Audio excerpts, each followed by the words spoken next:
The Signal Oil Program, The Whistler.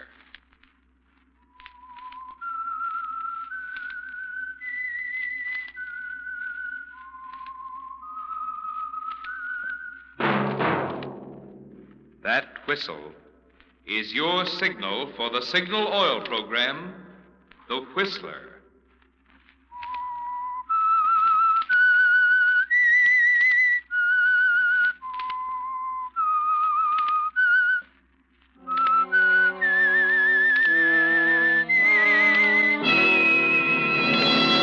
I am the Whistler, and I know many things, for I walk by night.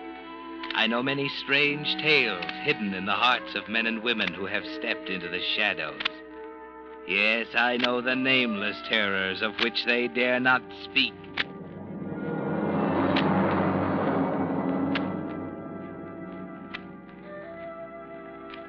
Yes, friends, it's time for the Signal Oil Program, The Whistler.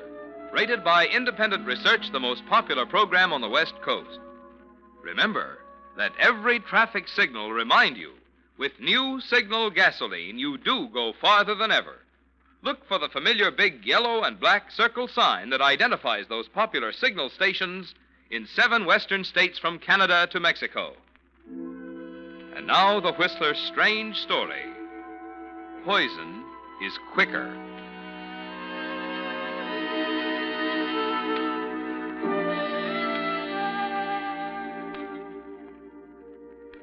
Most men lead lives of quiet desperation, said Thoreau.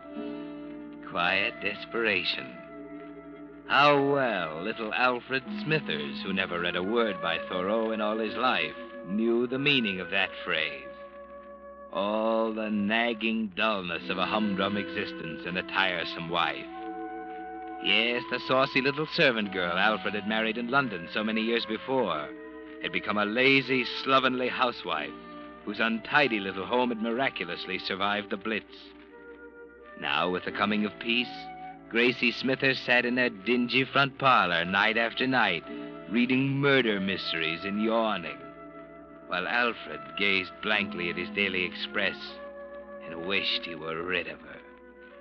Wished it with all his heart and did nothing about it. Oh. Well, that's another one off me docket. The author didn't play fair, though. I still don't see how that little what's-his-name could have been the Crimson Hangman. What you thinking about, Alfie? Nothing. Still waters run deep, you know. You don't just sit there thinking about nothing. Only a perishing statue does that. I was thinking about the days. What? The days aren't so bad. At least I have something to do at the office. At least I keep occupied. What's the matter, Alfie? Getting the jitters?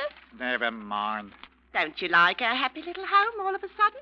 If you must know the truth, Mrs. Smithers. I say now, what's got your back up? Oh, nothing. Feeling sorry for yourself again, dearie? Oh, shut up. Get back to your murder rubbish and don't bother me. Really, Alfred Smithers? Read, can't you? Let a man have a little peace and quiet. There's nothing to read. I was hoping you'd pick up some more thrillers for me at the bargain shop tomorrow. All right. What you want me to get? I wrote down the titles somewheres. Got them ready for you. Oh, yes, here they are. Dearest Alfred. What's that? Oh, don't get the wind up, lovey. It's only a book title. Doesn't sound much like a murder mystery to me. Perhaps it isn't. I thought I'd like to see the Alfred in real life if he's anything like Alfred in the book. Very amusing. The others are all thrillers, though. Death is my bridegroom. There gives you the creeps, don't it? Nobody loves me. That's a murder that looks like suicide. Yeah. This way out, a spine-chilling cat and mouse game, the catalogue says. I could hang. Don't know that one. And the last one, poison is quicker. Rubbish. Nothing but tripe. Alfred Smithers, you're a snob. Everybody reads murder novels. I don't. Oh, you've always thought yourself better than anybody else. Especially better than me. I've never been good enough for you. That's for you to say, my dear. That's a fine thing to say to your wife. Oh, give me a list, Gracie. I'll pick the books up tomorrow. Well, okie doke. Here's the list. Be sure and get Poison is Quicker. It's all about somebody murdered for insurance. Stark realism, the catalogue says. Cheap trash. Dearest Alfred, death is my bridegroom. Nobody loves me. This way out. I could hang. But poison is quicker. Dearest Alfred, death is my bridegroom. Nobody loves me. This way out. I could hang. But poison is quicker. Alfred, what's the matter? Why are you shaking so? I don't know. I must have caught a chill or something.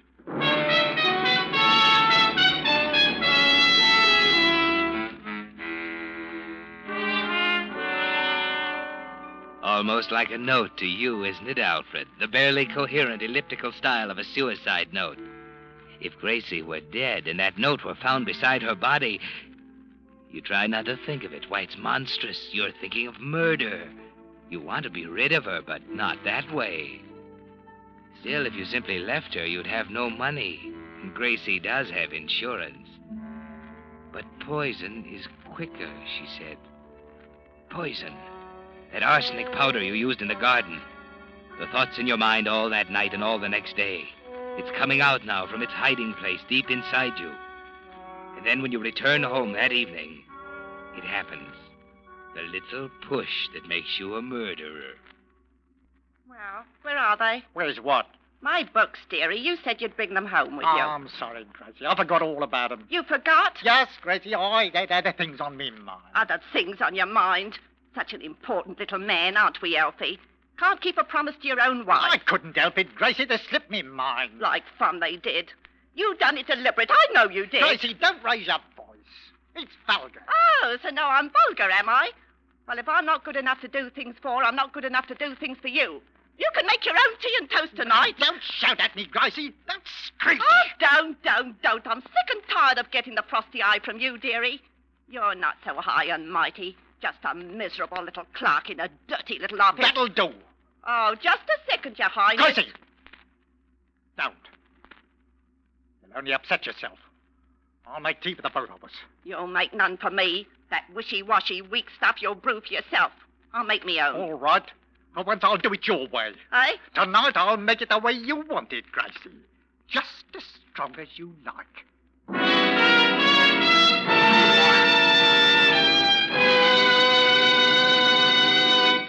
With the prologue of tonight's story, Poison is Quicker, Signal Oil Company is bringing you another strange story by The Whistler.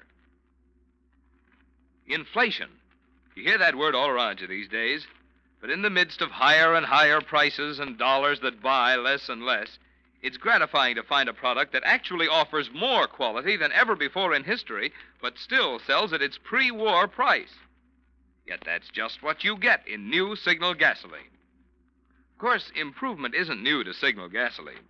Since that day 14 years ago, when Signal Oil Company introduced the first guaranteed anti-knock gasoline at no extra price, Signal gasoline has been constantly improved to give you the benefit of every latest development in the automotive and petroleum industry. But today's Signal gasoline, in which the atoms in gasoline molecules have actually been rearranged to create amazing new power, is so superior to pre-war gasolines, it's really a completely new type super fuel. To discover what thrilling performance there's still left in your car, try just one tankful of new Signal gasoline. When you step on the accelerator, you'll know why Signal products, although still young in years, have grown and grown in popularity. Until today, those friendly stations displaying Signal's yellow and black circle sign now serve 7 western states from Canada to Mexico. And now, back to the Whistler.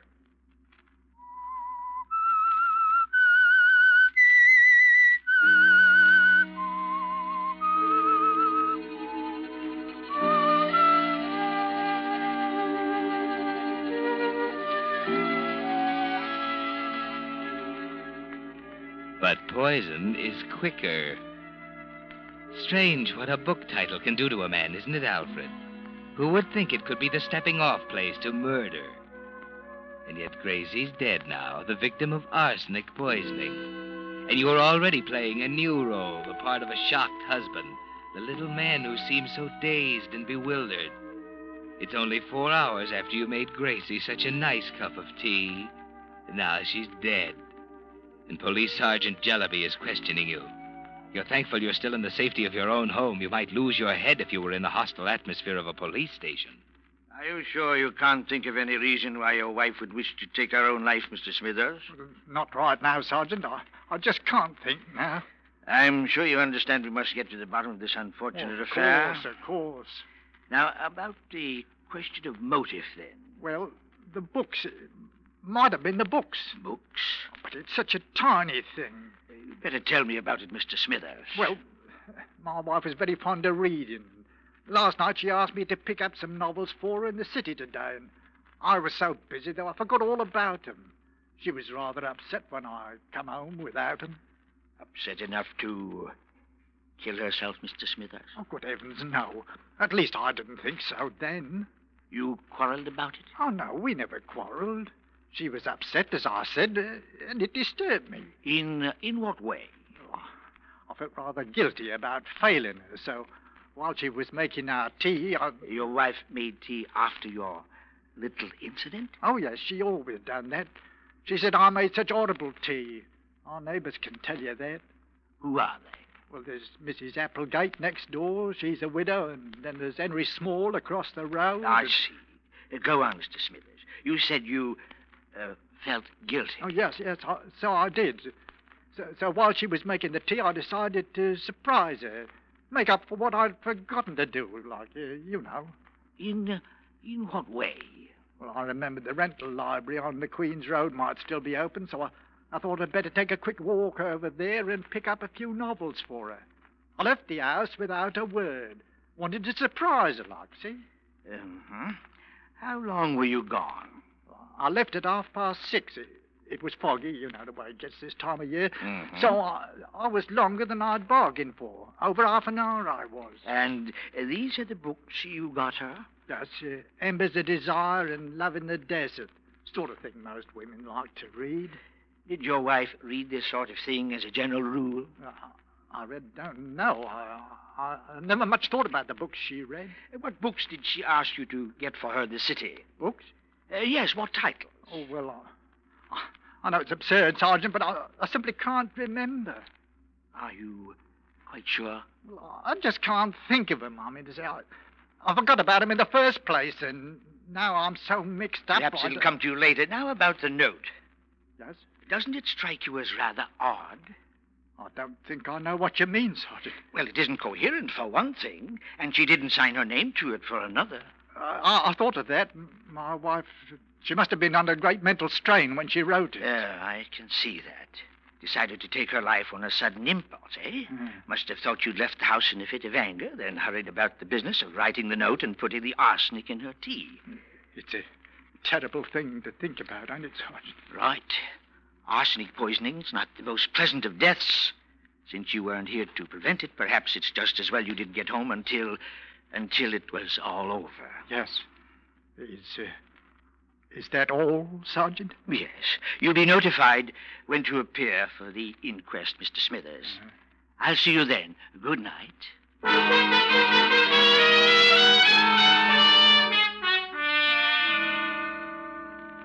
And so you've gotten away with murder, Alfred.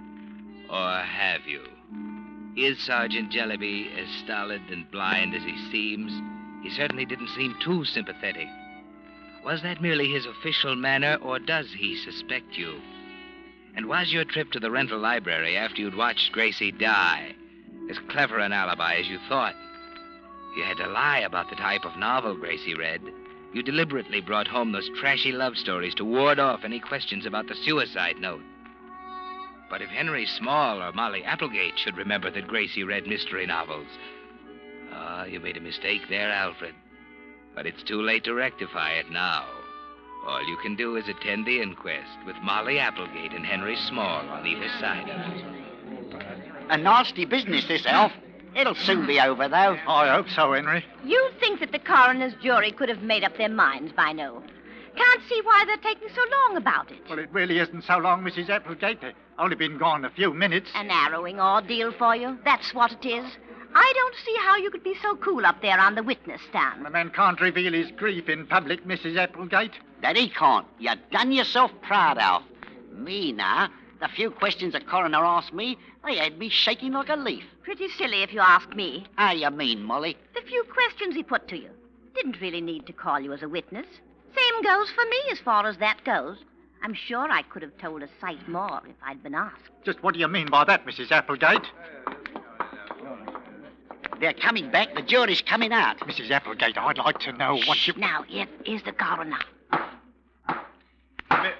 Members of the jury, have you reached a verdict? We have, How find you the case of the deceased Grace Smithers? in the light of the evidence disclosed, we find the deceased Grace Smithers is suicide while of temporarily unsound mind.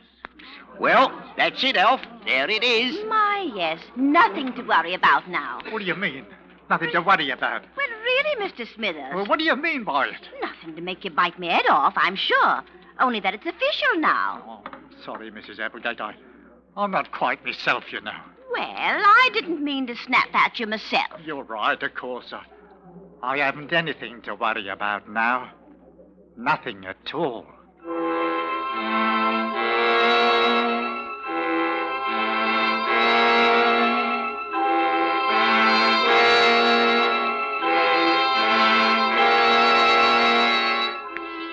Nothing to worry about, Alfred.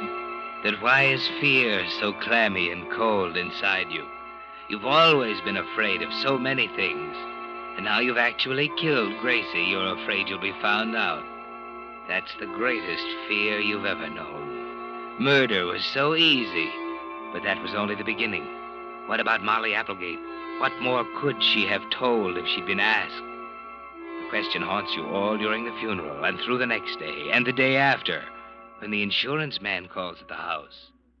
Just one more question for our files, Mr. Smithers. I don't see why I have to answer any more questions. You can get all your information from the police records. It's a formality we have to follow, Mr. Smithers. My company's not in business for its health, you understand. But surely I told you everything you want to know. Just one more thing. What really made your wife take her own life? That's in the evidence at the inquest. It's available to you. My instructions are to get it in your own words. You want your wife's insurance, don't you, Mr. Smithers? No sense in going to pieces, you know. If I were in your shoes, you know what I'd do? Take a trip. If you was in my shoes. Yes, do you good. Now, what about your wife? Oh, I guess the war was too much for her. She finally gave way after it was all over. Sergeant Jellaby told me you said that. Then you seen the police. Well, it's part of my job, you know. Is that all you want? I think so. The money will come through in due time, Mr. Smithers. Good day.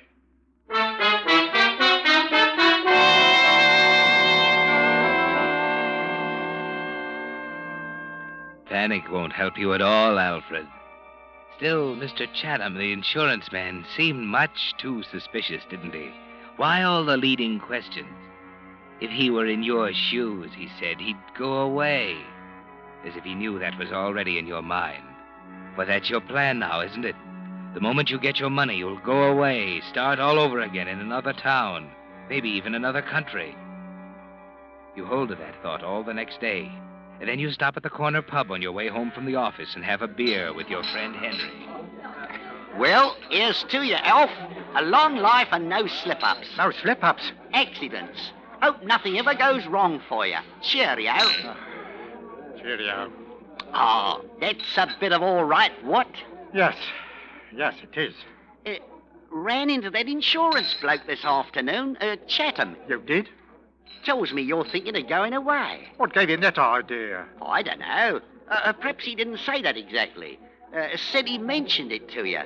Where are you thinking of going, Elf? Well, I haven't got them. South of France is the spot this time of the year. Well, I haven't even thought about it, Henry. Here, speaking of France, by the way, I read across a rum item in the paper last week. Oh?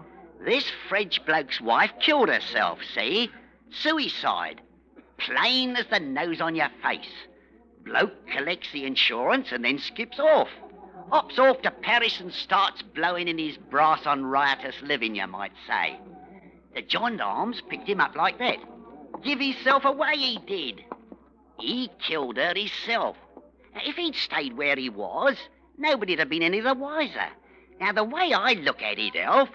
Elf, where'd he go? I say there, Peg! Looking for your friend, Mr. Small? Well, he was here only a second ago. I was just chinning, not looking at him especially, and he ups and disappears. He walked out while you was talking, Mr. Small. White as a sheet he was, just like he'd seen a ghost.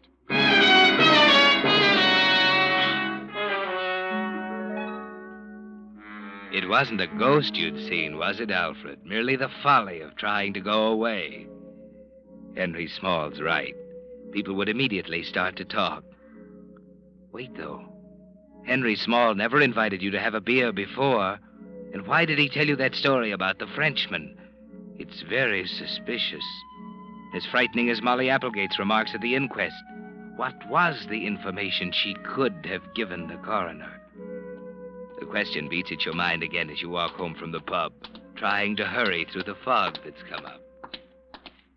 Mr. Smithers? Oh, I hope I didn't startle you, Mr. Smithers. you did give me a bit of a turn, Mrs. Applegate. I didn't notice you waiting at the doorway. Thought you'd be along about now. I've been waiting for you.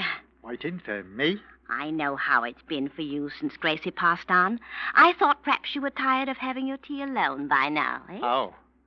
Well, I haven't thought about it much, Mrs. Applegate. As a widow, I know what it's like to be lonely myself. I just got some lovely fish and chips at the shop, and I left tea on at home.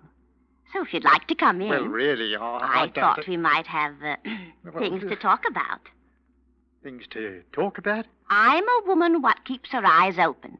I know how things were with you and Gracie. What you mean? In our mystery books. Well, what about them? Believe me, I understand. Understand what? What is it to understand? You can trust me not to breathe a word to anyone. Mrs. Applegate, I'm sure I don't know what... Alfred, you've known me long enough now to call me by my right name. You can call me Molly if you want to. Oh, I'm sorry. I really must be getting home. Oh, but our tea. I It's don't waiting want for no us. tea. I'm not hungry, Mrs. Applegate. Good night.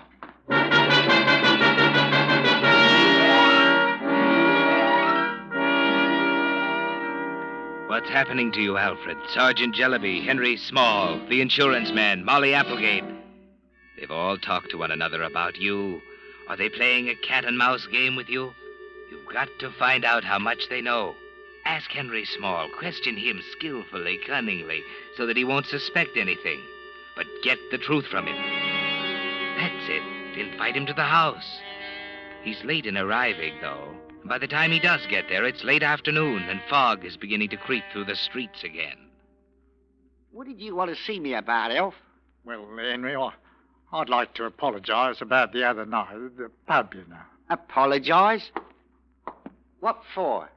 I suppose you thought it was odd of me going... I said... Why are you looking out the window? Oh, nothing. What's up, Elf? I wanted to talk about something else, too. What's that? Well, I don't quite know how to say it. Something troubling you, Elf? Why do you say that? Helps sometimes to get it off your chest. Like I was saying to Molly Applegate this Why morning... must you keep looking out that window? What's that, Elf? You expecting something? Is that it? Is that why you was late? Here he is. He's coming now. Oh, you talking about? Another minute and you wouldn't be able to see him for the fog. Oh, is it here? Let me see. Them uniforms don't keep out the cold in weather like this. No, he can't. What's up, Elf? He can't come here. What's He wrong? can't come here. Look here, mate. Easy does it. Now, look, Elf. Is anything the matter? He's at the door, Elf. You better let him in. Elf, don't you hear him? You better go to the door. Elf! Elf! Good heavens. Elf, what have you done? Here, let me help you. You can let him in now, Henry. You all thought you were so clever. But poison is quicker.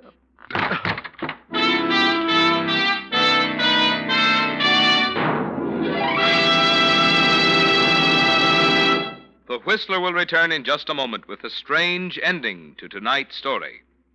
Meantime, a word about a sight that's becoming more and more common these cold mornings. Somebody trying to start his car, but no luck. The reason? Another war-weary battery has gone dead. So that this can't happen to your car, I'd like to suggest that you take advantage of your Signal gasoline dealer's complete battery service. At least every 2 weeks, stop in to have him check the water level and remove destructive corrosion from the terminals. If your battery seems run down, your Signal dealer has the latest equipment to tell its exact condition, as well as to give you a thorough recharge job. In the event that you need a new battery, he has top-quality Signal batteries, fully guaranteed for long, trouble-free service. And I might add, Signal dealers also have America's finest spark plugs, Champion spark plugs, which play such an important part in cold weather starting. So stop in at your Signal dealer soon. You'll find he's much more than just a place to buy Signal's famous Go Farther gasoline and fine lubricants. For wherever you see Signal's yellow and black circle sign, there you'll also find complete Signal service and accessories to help your car run better, look better, and last longer. And now, back to the Whistler.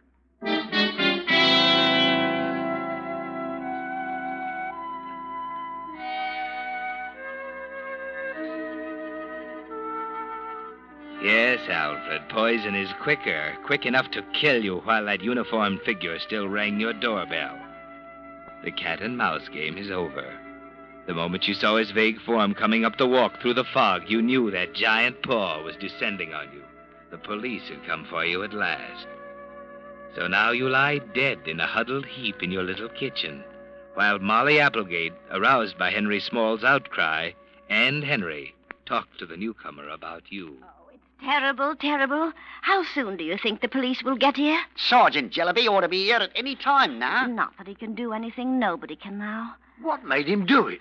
Well, mate, the minute he saw you, he makes a dash for the kitchen. By the time I realized something was up, it was too late. Oh, poor fella.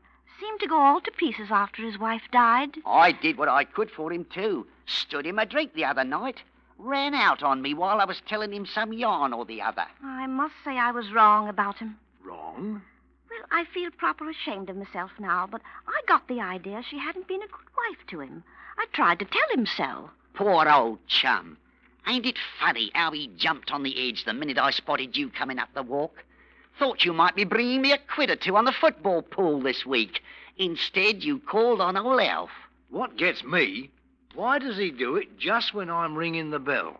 What was it you had for him, Mr. Postman? A special delivery letter, registered, from the insurance company. It's the money from his poor wife's policy.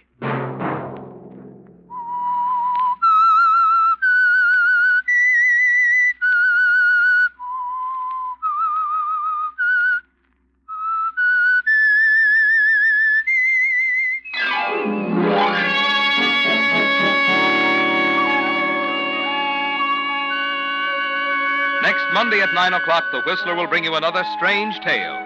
The Whistler is broadcast for your entertainment by the marketers of Signal gasoline and motor oil and fine quality automotive accessories, and by your neighborhood Signal dealer. This program, produced by George W. Allen with tonight's story by Leslie Edgley, music by Wilbur Hatch, is transmitted to our troops overseas by the Armed Forces Radio Service.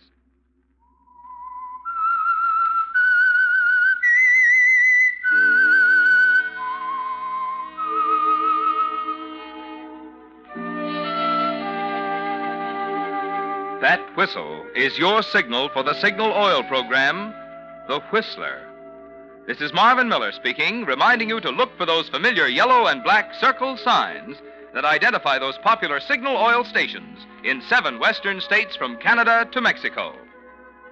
This is CBS, the Columbia Broadcasting System.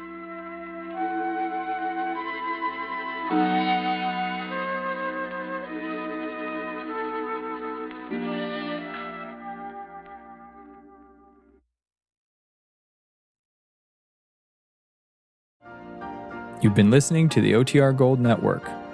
Find more classic radio at otrgold.com.